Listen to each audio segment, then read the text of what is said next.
Voici donc une vidéo pour synthétiser à peu près toutes les figures chartistes, les 16 figures chartistes, c'est-à-dire une présentation globale de ces figures chartistes, ainsi que où intervenir, ou acheter ou vendre sur ces figures chartistes.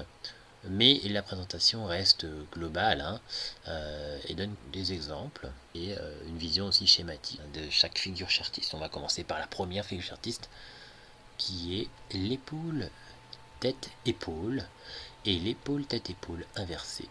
Comme son nom l'indique, il s'agit de repérer surtout une forme de figure, donc une tendance qui doit être avant de former la figure. Il faut vraiment qu'il y ait une tendance haussière. Il s'agit d'une figure de retournement, donc il faut avoir quelque chose à retourner, donc une tendance. Ensuite, on forme une épaule, une tête et une épaule. Voilà, qui repose sur une ligne, souvent à 2 points quand elle est horizontale. Les informations confirmées qu'on verra qu'il y a aussi des particularités. Ça peut être oblique, ça peut être différent. Mais pour ce qui est de la formation débutant, nous avons en vision schématique une ligne du coup.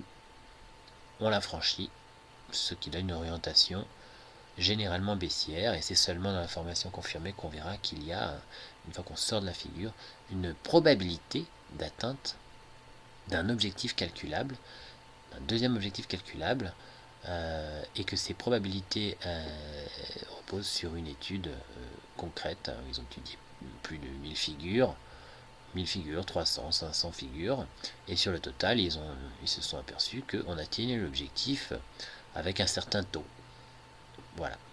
Et c'est ces taux qui vont nous intéresser dans la formation confirmée. Pour ce qui est de la formation débutant, on va voir une image synthétique. Donc l'épaule tête-épaule est comme ceci. L'épaule tête-épaule inversée retourne une tendance baissière en tendance haussière. L'épaule tête-épaule inversée, c'est comme un bonhomme qu'on met à l'envers, la tête et les deux épaules de chaque côté avec une ligne du coup que l'on met ici en reliant les deux niveaux qu'on a pointés 2 fois. Donc toujours pareil, on repère une tendance. On attend, selon la méthode, qu'on franchisse cette tendance, par cassure de tendance, et on se dit que autour de cette cassure, à la fois à l'intérieur du canal, ici, et à l'extérieur, nous avons la formation d'une figure. Quelle est-elle? Eh bien, on voit qu'il y a une épaule, une tête et une épaule droite. Donc épaule gauche, tête, épaule droite, et que l'on franchit une ligne, qui est la ligne du cou, qu'on pouvait positionner par rapport à ce point et ce point, horizontalement. Le fait d'être passé sous cette ligne du cou nous donne un objectif à la baisse, une orientation baissière. Nous avons ici une tendance à 3 points, 2, 3, 1, 2, 3 points. Cette tendance est cassée. Ce qui fait que sur la méthode, eh bien, nous allons commencer à repérer une pose, à repérer une figure chartiste. Quelle est-elle? Eh bien, si on trace une ligne horizontale comme ceci, on voit qu'on a une épaule, une tête et une épaule droite, épaule gauche, tête, épaule droite, elle est inversée. Et on franchit, on a une cassure de la figure, on franchit la ligne du cou qu'on a positionnée par rapport à un niveau reconnu 2 fois.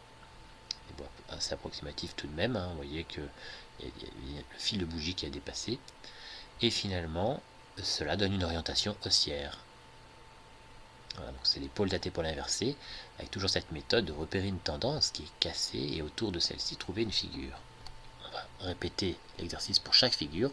Le double sommet, qui est une figure aussi de retournement. Il faut avoir quelque chose à retourner, donc il faut forcément qu'il y ait une progression avant. Il ne peut pas y avoir eu un plat, sinon on ne considérera pas la figure. Donc hausse, et puis on forme un sommet. Puis un deuxième sommet, au même niveau ou non. Si c'est au même niveau, ça s'appelle un double top. Si ce n'est pas au même niveau, c'est un double sommet. Mais ça se traite de la même façon. Et le creux central, vous voyez, eh bien on y positionne, on a besoin du coup qu'un seul point pour positionner la ligne du cou au niveau du creux central.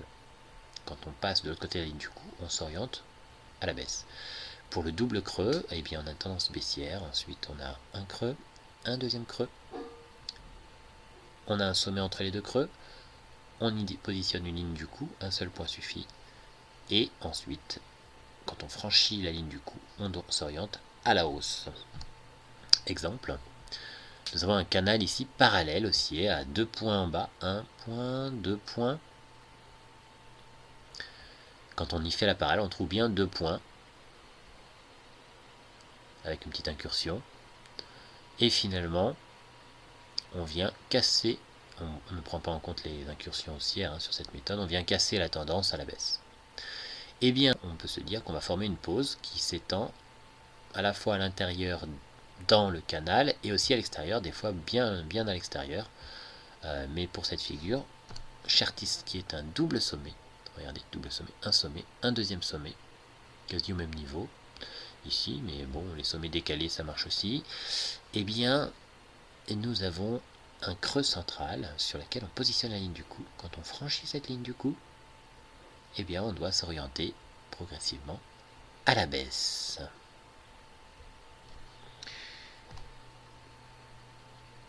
Un exemple sur un canal baissier parallèle. On a un point, deux points, un point, deux points. Deux points suffisent quand les lignes sont parallèles, comme là. Et puis nous avons finalement une pause qui se forme, des oscillations.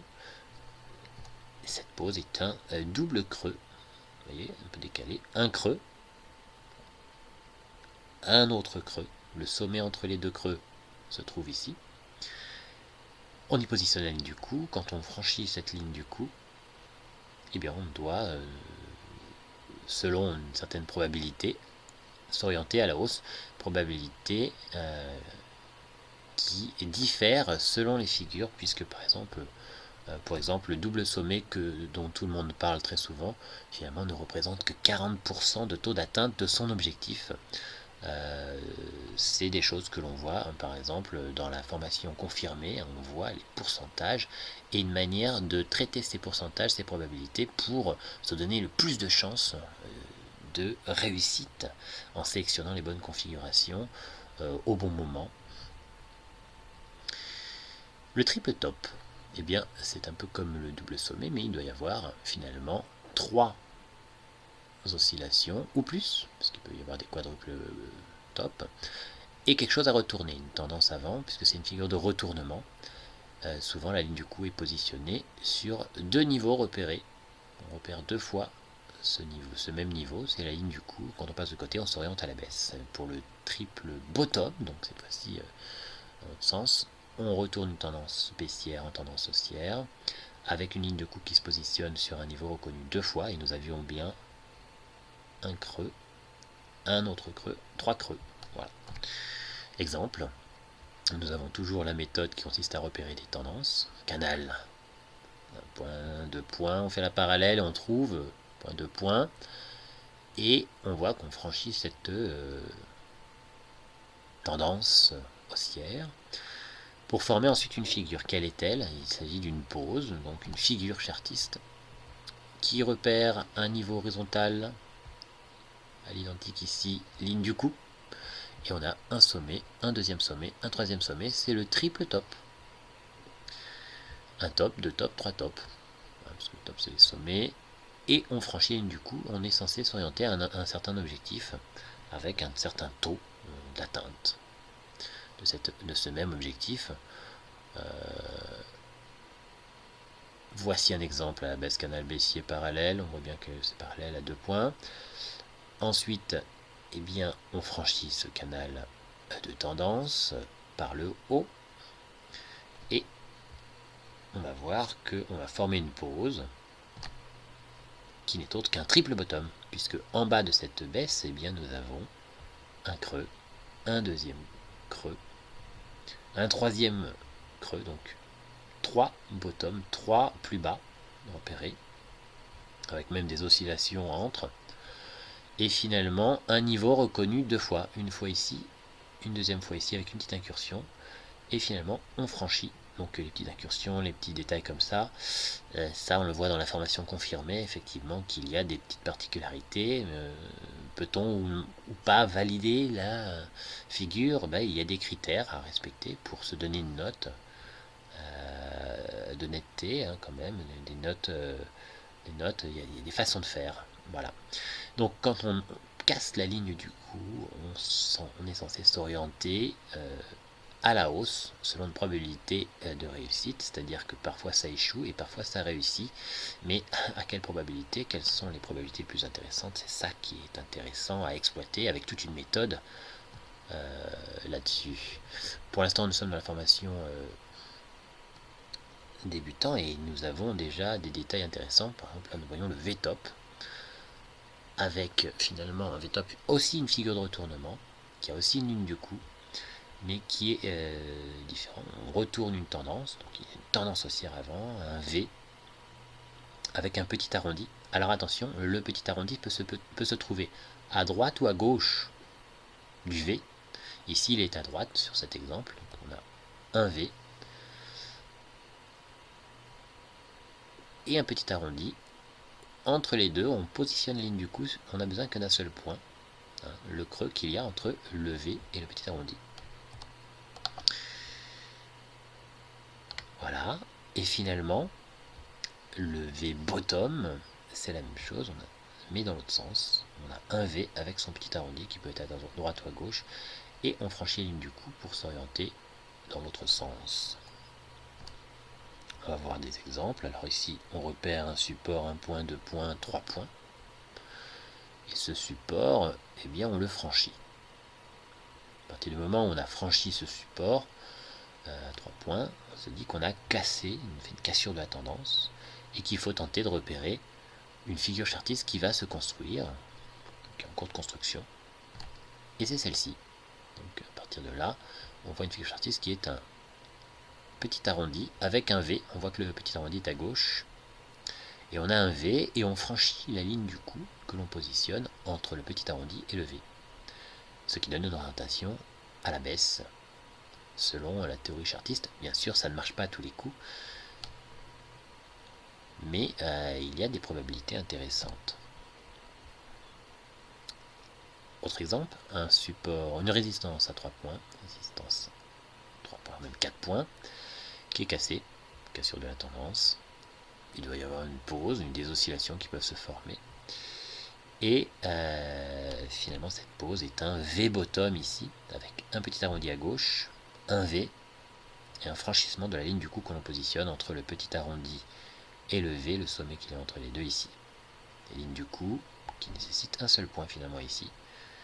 Et ensuite, on va s'orienter à la hausse. Pour les tasses avec ans, c'est la même chose, sauf qu'à la place du V, on a un bol.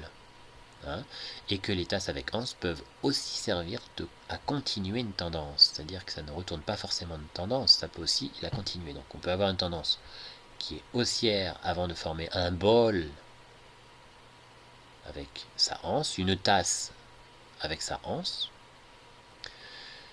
et une ligne du coup qu'on positionne finalement entre les deux, le sommet qu'il y a entre la anse et la tasse. Voilà. Il peut y avoir aussi une tendance baissière qui va être retournée par le bol, par la tasse avec sa anse. Dans l'autre sens, c'est la même chose. Il peut y avoir une tendance donc que l'on va continuer, une tendance baissière.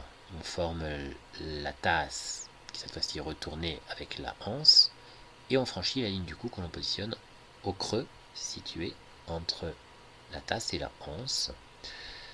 Un seul point suffit et on franchit, on est censé s'orienter à la baisse. C'est la tasse avec anse retournée. Canal baissier parallèle. On repère d'abord un canal, on repère d'abord les canaux. Ensuite, quand cette tendance est franchie, la méthode consiste à repérer une pause. Ici, nous voyons que la pause est une tasse, avec un arrondi comme ceci, vous voyez, avec une anse, la anse qui est ici, ligne du coup entre les deux, le sommet qui est entre la tasse et la anse, on y positionne une ligne horizontale, et finalement, quand on franchit cette ligne horizontale, on est censé s'orienter à la hausse. la tasse avec anse qui sert ici, dans cet exemple, de retournement. Et il y en a qui servent de continuation de tendance. Exemple, une tendance qui est dans un canal baissier parallèle, que l'on franchit à la hausse, pour former une pause qui va nous orienter ensuite à la baisse. Et bien cette pause est une tasse, avec un arrondi comme ceci, puis une petite anse, qui repère le même niveau que précédemment, mais c'est surtout ce niveau que l'on prend en compte. Ici, on peut y tracer une ligne qui est finalement la ligne du coup, qui une fois franchie nous oriente à la baisse. C'est une tasse ici, avec anse, tasse avec anse, de continuation de tendance. Le triangle rectangle ascendant peut servir à retourner une tendance ou à continuer une tendance. On se doit d'osciller dans le triangle. Il y a un côté plat, c'est pour ça qu'on appelle triangle rectangle. Ascendant parce qu'il y a un côté oblique qui monte, qui est ascendant. Voilà, le triangle rectangle ascendant qui nous donne une orientation selon son sens de cassure. Et le triangle rectangle descendant, c'est la même chose, une oscillation, deux oscillations au moins, et nous avons une ligne oblique et une ligne horizontale plate. Cette fois-ci, c'est le triangle rectangle descendant. On va prendre des exemples. Canal haussier parfaitement parallèle ici, un point, deux points, on fait la parallèle, on trouve deux points, et on voit qu'il y a des oscillations, une pause. On a cassé à la baisse ce canal, avant de créer cette pause qui va finalement s'orienter, on va en sortir à la hausse. Quelle est cette pause? Eh bien, un triangle rectangle ascendant avec bien un niveau identique horizontal repéré deux fois. Comme on a dit que il n'y a que les lignes de coup, ou parfois il n'y a qu'un seul point, mais pour les résistances horizontales, il faut deux points. Support horizontal aussi. Résistance à deux points. Des oscillations pour bien montrer qu'on va de la résistance au support, et sur le support nous avons ici que deux points.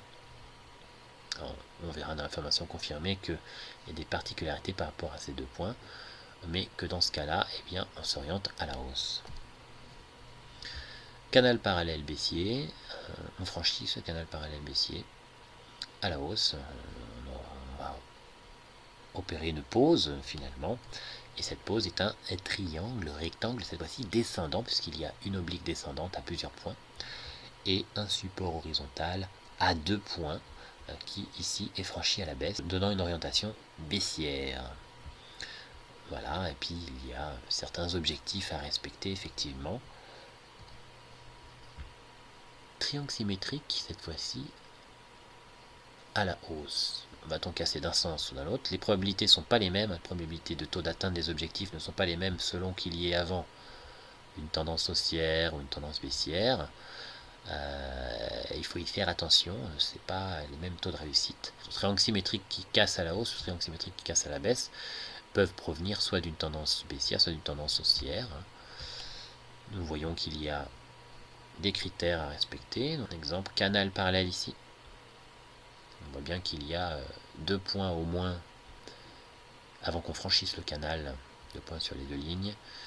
Le canal parallèle haussier est franchi à la baisse. On va pourtant créer une pause qui va sortir à la hausse. Cette pause est un triangle avec un point, deux points, trois points sur la résistance avant qu'on sorte, et trois points aussi sur le support, et on a bien des oscillations dans le triangle. On sort du triangle par le haut, et bien à partir de ce moment-là, on s'oriente à la hausse. Attention, il y a des niveaux où il faut sortir effectivement sur ce triangle. Il y a plusieurs objectifs qui peuvent être des pièges justement, et ça on verra dans la formation confirmée. Canal baissier parallèle avec 3 points ici, et puis quand on fait la parallèle on trouve 2 points. On franchit ce canal baissier parallèle à la hausse en y faisant des oscillations qui sont une pause qui n'est autre qu'un triangle symétrique à la baisse, puisqu'on sort à la baisse, voilà, avec 1 point, 2 points, 3 points sur la résistance, 3 points, même 4 points sur le support, et on franchit à la baisse. Le biseau ascendant, une figure c'est simple, hein, finalement, on est avec deux lignes qui montent et qui se rapprochent de plus en plus. Il faut 3 points sur la résistance ligne haut et sur le support 3 points aussi. Cette figure, quand elle casse à la baisse, peut aussi casser à la hausse, hein, mais ici on a pris l'exemple d'une cassure baissière. Évidemment, cassure haussière, cassure baissière, c'est pas les mêmes taux d'atteinte des objectifs. Et d'ailleurs, ce n'est pas la même chose si on arrive par le bas ou par le haut. Biseau descendant, c'est la même chose dans l'autre sens. On va en voir des exemples. Un canal parallèle ici qui est cassé. On essaie de repérer qu'est-ce que l'on forme. Et on s'aperçoit que l'on forme un biseau ascendant avec 3 points sur la résistance, 3 points sur le support. Une cassure baissière qui nous donne une orientation baissière. Il y a deux types d'objectifs sur les biseaux ascendants qui se calculent d'une certaine façon aussi. Support à 3 points. Support à 3 points qui casse à la baisse. Et bien là, on peut se dire qu'il y a une pause qui se forme. On essaie de la chercher à la fois à gauche du support et à droite du support.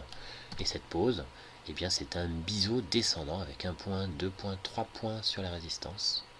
Les deux lignes sont bien obliques et descendantes. Le support à 3 points aussi. Et puis on franchit ce support à la hausse, donnant une orientation haussière.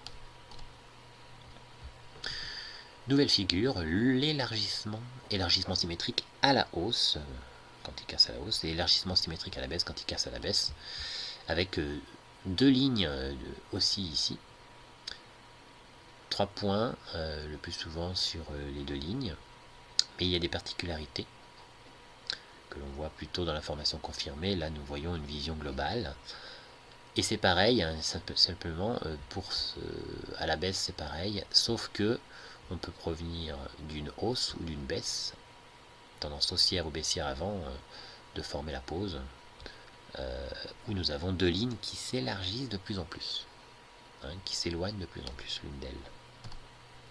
Exemple ici, avec un support à 4 points qui est cassé, et on obtient des oscillations. On se demande quelle figure il y a. Eh bien, il s'agit d'une résistance à 3 points, d'un support à 3 points, résistance support qui s'éloigne, élargissement symétrique à la hausse. Et quand on franchit cette figure, eh bien, on part pour de la hausse. Mais jusqu'à quel niveau, effectivement, il faut avoir des points de repère. Là, ensuite, on voit qu'on repart à la baisse. Ici, canal parallèle haussier qui est cassé. Cassure de tendance, on forme une pause. Et puis ensuite, une figure qui est un élargissement symétrique de retournement baissier, puisque on va franchir cet élargissement symétrique par le bas, parce qu'on franchit le support ici, donnant une orientation baissière. Cette figure chartiste comporte 3 points sur la résistance et 3 points, même 4 sur le support. L'élargissement ascendant, à angle droit ascendant, puisque une des lignes est oblique et montante, ascendant donc, et une des lignes est horizontale. On a vu que pour les lignes horizontales, il suffisait d'y avoir que 2 points dessus pour la considérer. Il s'agit d'un support à 2 points. Alors que dans l'autre sens, l'élargissement descendant à angle droit, nous avons une ligne descendante et un plat repéré par deux niveaux identiques, le même niveau repéré deux fois donc. Nous avons un exemple avec le canal baissier parallèle ici franchi. On y forme alors une pause avec un niveau reconnu deux fois, le support horizontal à 2 points, et une oblique ici, qui dans ce cas-là en tout cas est une résistance à 3 points et qui est ascendant, élargissement ascendant à angle droit. Autre exemple, une accélération avec 3 points, on casse cette tendance, ensuite on forme une pause. Eh bien, nous avons 1 point, 2 points, 3 points sur le support et 2 points sur à peu près le même niveau, effectivement, résistance horizontale à 2 points, élargissement descendant à angle droit. qui est franchi à la hausse et qui nous donnera une orientation haussière. Il se peut qu'il soit franchi à la baisse, dans ce cas-là il peut y avoir une orientation baissière, mais à quel taux de réussite? Là est la question, et c'est ce que nous exploitons dans la formation confirmée, des taux de réussite qui finalement sont exploitables avec une vraie réflexion autour de cela et un système de notation. Alors le biseau d'élargissement ascendant, c'est comme pour les biseaux, sauf que les lignes s'éloignent, et les deux lignes sont montantes mais s'éloignent l'une d'elles, avec 3 points sur chacune. Quand on franchit cette figure à la baisse, eh bien on retourne la tendance précédente qui était à la hausse. Et là nous avons une tendance baissière retournée à la hausse par un biseau d'élargissement descendant. Les deux lignes sont descendantes avec 3 points sur chacune. Exemple, un support à 3 points. Sur ce support à 3 points, nous opérons une cassure et nous formons une pause qui n'est autre que ce biseau d'élargissement ascendant avec 1 point, 2 points, 3 points, 4 points sur le support, on a au moins 3 points, la résistance à 3 points, et on franchit le support en donnant une orientation baissière. Canal baissier non parallèle ici, qui établit une tendance baissière, qui est franchise ici. On a 3 points sur la résistance, 3 points sur le support ici. Franchissement, une pause se forme. Cette pause est un biseau d'élargissement descendant. En effet, les deux lignes descendent et s'élargissent, l'une d'elles, s'éloigne l'une d'elles. On a plus de 3 points sur la résistance, plus de 3 points sur le support. On franchit cette figure pour aller à ces deux objectifs que l'on peut considérer. Deux objectifs pour cette figure, les biseaux d'élargissement descendant, avec un taux de réussite qui est exploitable effectivement en fonction de différents critères. Nous verrons dans la formation confirmée qu'il y a 5 critères à prendre en compte selon notre vision finalement, selon cette méthode que nous avons. Drapeau haussier.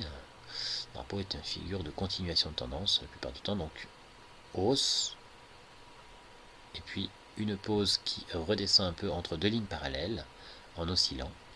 On a comme un petit canal baissier finalement, donc 2 points suffisent en haut et en bas. À partir du moment où les deux lignes sont parallèles, nous avons un drapeau qui franchit à la hausse, donnant une orientation haussière, alors que le drapeau baissier, on provient d'une tendance baissière, on remonte dans un canal parallèle, un petit canal parallèle, donc 2 points suffisent sur les deux lignes puisque c'est parallèle, et on franchit à la baisse, donnant une orientation baissière. Voilà un canal haussier non parallèle qui termine une tendance haussière, et nous formons ensuite une cassure.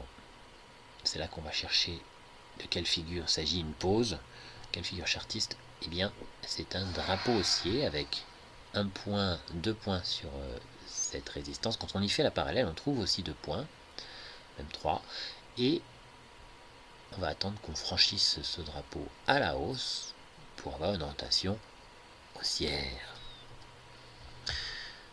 Résistance à 3 points, support à 3 points, on franchit à la hausse, cassure de cette tendance donc qui est déterminée par un canal baissier non parallèle, et puis nous allons former une pause. Cette pause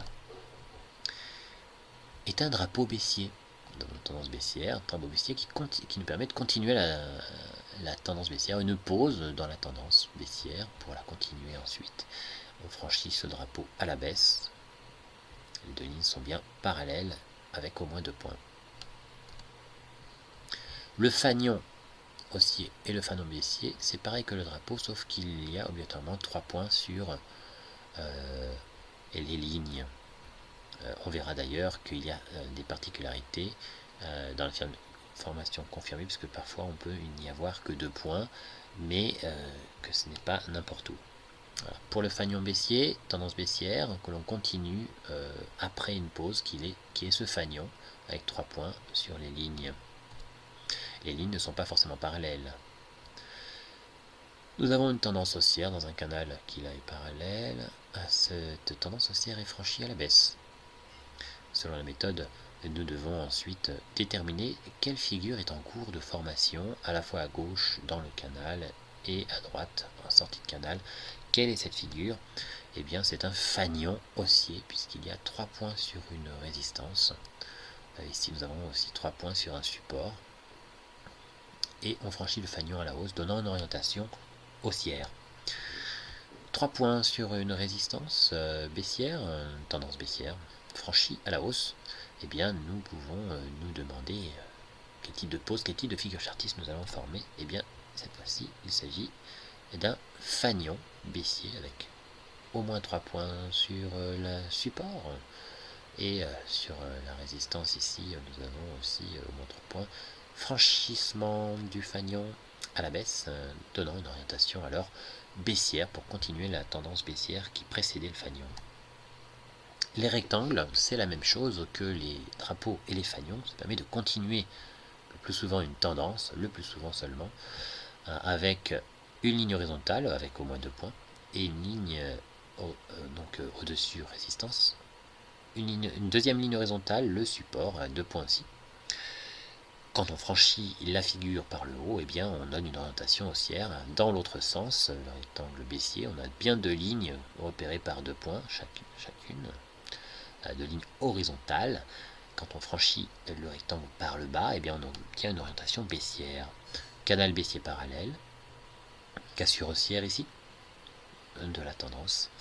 Et finalement, on forme une pause, on détermine cette pause par une ligne que l'on a repérée au moins 2 fois, un niveau repéré 2 fois avec une petite incursion, et ici en bas un niveau que l'on a aussi repéré 2 fois, c'est un rectangle baissier, tendance baissière, on franchit à la baisse donnant une orientation qui finira par être aussi baissière.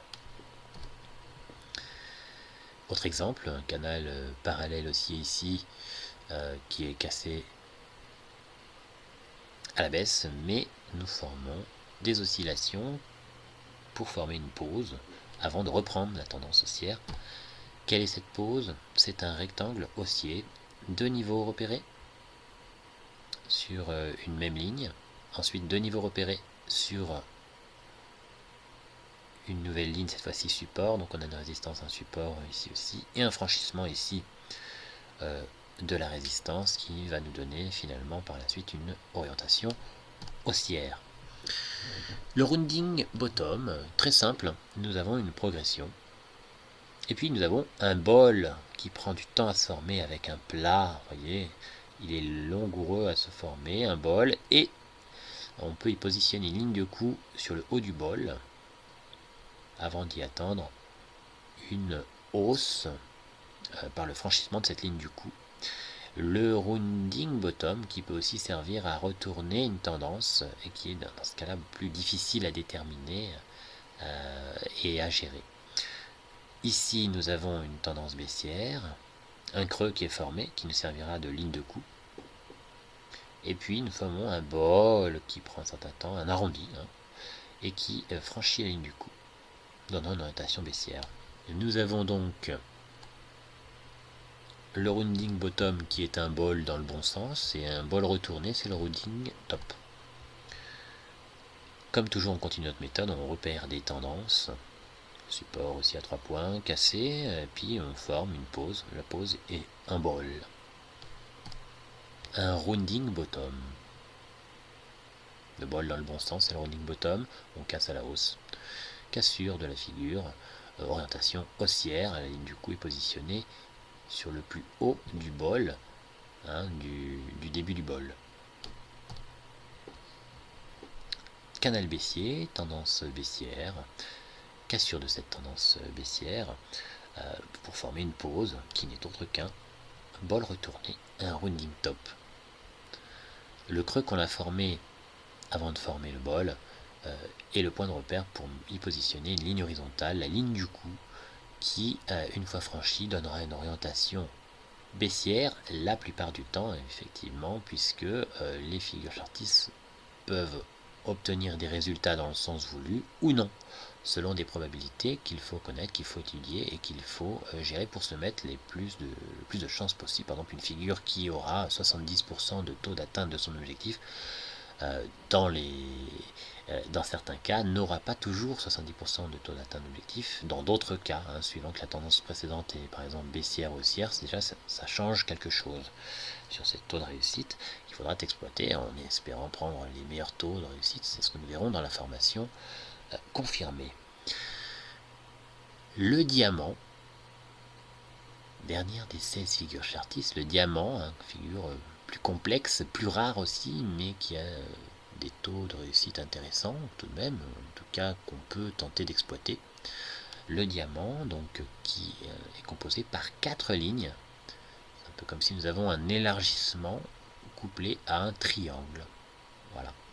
C'est le diamant avec 4 lignes sur lesquelles il doit y avoir 2 ou 3 points. Voilà. 4 lignes. Et le diamant sert de retournement, hausse pour transformer par une baisse. On part ici d'une baisse pour transformer, se retourner à la hausse.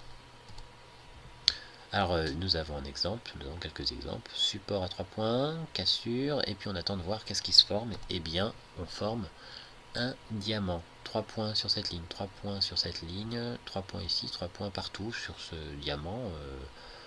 Pas de doute, une fois qu'on va à la baisse, on est bien allé à la baisse. Une fois qu'on est sorti par la baisse, on est parti à la baisse. Canal baissier parallèle, cassure de ce canal baissier, et qu'est-ce qu'on y trouve? Eh bien, on y trouve un diamant haussier. Effectivement, on peut y tracer une ligne baissière ici, une autre ligne baissière dans l'autre sens, voilà. Donc ici une ligne haussière et ici une ligne de support, de résistance, et on a parfois 2 points, parfois 3 points. Effectivement, il y a des particularités et le mieux, effectivement, c'est d'attendre qu'on sorte de la figure pour pouvoir la traiter. Et on va voir justement comment traiter les figures chartistes, à quel moment acheter, à quel moment vendre. Eh bien, on va prendre l'exemple de ce drapeau, qui a une certaine hauteur, entre un plus bas et un plus haut. Un drapeau entre 2 lignes parallèles, on l'a vu. On attendra la sortie pour intervenir dans les zones bleues finalement, c'est-à-dire soit à la sortie, soit sur un retour, soit en attendant un retour sur la figure qu'on appelle un pullback. La sortie, il y a différentes façons. Soit on intervient sans attendre la clôture d'une bougie chandelier japonais, et dans ce cas-là, à peine on sort, il faut intervenir, mais il peut y avoir des fausses incursions, et dans ce cas-là, on se fait avoir quand ça se retourne. Donc c'est moins sécuritaire. Dans ce cas-là, à peine on sort d'une figure, là on a un fanion, à peine on sort de la figure de la résistance, eh bien il faut acheter sans attendre la clôture de la bougie. Et pour ce qui est de la baisse, mais il faudra attendre qu'on sorte. Ici on a un exemple avec un drapeau, à peine on sort du drapeau, on vend, mais sans attendre la clôture de la bougie. Pour attendre un peu plus une sorte de sécurité, on peut attendre qu'une bougie viennent clôturer dans les 10%. Quand on sort la figure, on prend 10% de la hauteur maximale de la figure pour intervenir, mais en attendant la clôture d'une bougie. Donc imaginez un drapeau ici, on prend toute sa hauteur, on positionne dessus, on prend 10%, et il faut qu'une bougie, comme ici, vienne clôturer dans cette zone de 10% de cette distance. Et quand finalement on clôture dans cette zone de 10%, on commence une nouvelle bougie. On peut acheter ici donc sur le début de cette nouvelle bougie en se disant qu'on va aller en orientation haussière. Autre exemple, nous avons ici un rectangle qui a une certaine hauteur. On prend 10% de cette hauteur, on obtient ce carré bleu et on attend qu'une bougie clôture en dehors du rectangle, au-dessus du rectangle, dans cette zone bleue. Si on va plus haut, eh bien on considérera que c'est trop haut. Donc, dans la zone bleue, si on zoome, on voit que cette bougie bleue là a clôturé au-dessus, alors que celle-ci est clôturée seulement sur la ligne de la résistance. On a clôturé au-dessus. À la prochaine bougie, on achète. Exemple à la baisse, nous avons un drapeau encore qui est franchi à la baisse avec une bougie rouge qui a clôturé ici en dehors du drapeau, sous le drapeau, donnant une orientation baissière selon le chartisme. Évidemment pas toujours. Autre moyen d'intervention, on peut intervenir dans la zone bleue, mais aussi on peut attendre une belle boucle avec bien de l'espace entre, une boucle en dehors de la figure avant de retoucher, revenir sur la figure. Et là, c'est une zone d'intervention que l'on dit acheter sur pullback. On attend bien la confirmation d'une cassure et souvent il va y avoir un retour sur la figure qui est un moyen beaucoup plus sécuritaire, beaucoup plus intéressant. Donc voilà, le fanion avec 3 points au-dessus, 3 points en dessous qui est franchi et on attend qu'on fasse une boucle et qu'on revienne toucher pour intervenir en espérant une orientation haussière. À la baisse, nous avons ici un drapeau avec 1 point, 2 points, même plusieurs points sur le support. On fait la parallèle, on trouve effectivement 2 points. Même s'il y a une incursion, c'est validé, drapeau.